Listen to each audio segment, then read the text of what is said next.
يسعد صباحكم، كيفكم؟ رح اعملكم ليمونادا دايت. قطعنا الحامض وشلنا منه البذر، وهلا بدي احط سكر ستيفيا بقلبه بدل السكر العادي. انتو بتحطوا سكر قد ما بدكم وبتذوقوها. حطيتهم بالخلاط، هلا بدي احط لهم مي. بسم الله.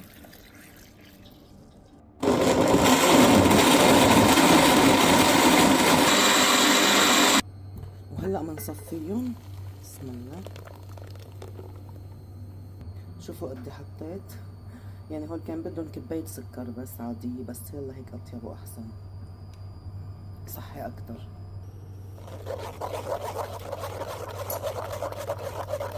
إذا بدكم فيكم تخلوهم هول إذا بتحبوهم، وفيكم لا. هلا أنا بدي أحطهم تبر وير وتلجهم، بس بدي أسكب الليمونادة بيكونوا طلجوا بحطهم بقلب الليمونادة. حطيتهم هلا بالتبر وير، رح احطهم بالفريزر بتلجوا، بعدين بس بدي اشرب الليمونادة ان شاء الله وقت الفطار بشيل معلقة بحطها بقلب الابريق وبتكون متلجة، بنحط فوقها العصير. وهيك خلصت. هلا انا بحب اسكبهم بهول القراريق.